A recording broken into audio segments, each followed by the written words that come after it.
My first question is, how did you build the relationship between your characters? Well, a lot of that was due to our excellent writer-director. I mean, when you have a good base script, it makes it a lot easier. But at the same time, when Ginny and I first met, I knew we were going to be fast friends. We have the same sense of humor, and that makes chemistry always a lot easier as actors, because if you can joke and you actually genuinely do want to hang out outside of filming, it always makes the on-screen chemistry look better. So yeah, it was kind of natural and effortless for the most part.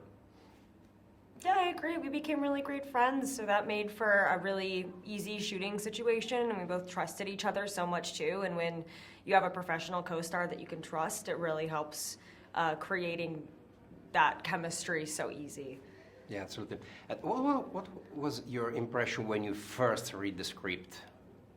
Well, for me, I was expecting it to just be a romance movie, and it's so funny, and there's so much action, and there still is romance, and it's sexy, and it's all the things you would expect in a rom-com, but I really was just so surprised by how funny it was, and our director, Roger Kummel, is just incredible at writing comedy and directing comedy, so that was my biggest surprise. I loved it.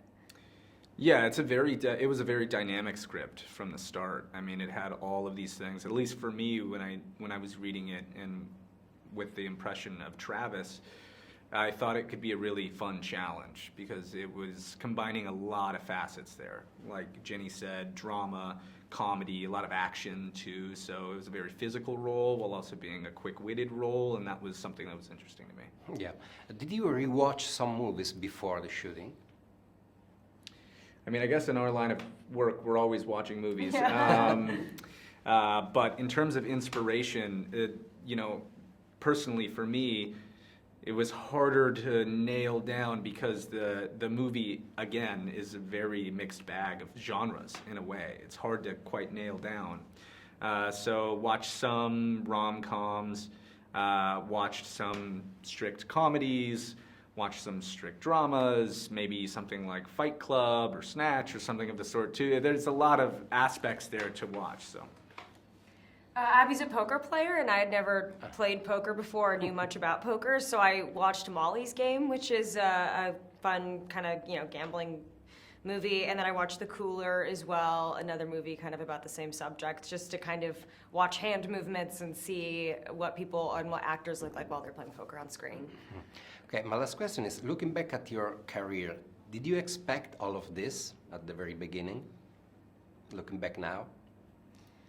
I think in my experience as an actor, I just loved acting, and I did local theater as a kid, and I was kind of always of the opinion if I can just do what I love, even if I'm not making a bunch of money doing it or whatever it is, but as long as I can just sustain myself doing what I love, I would be happy.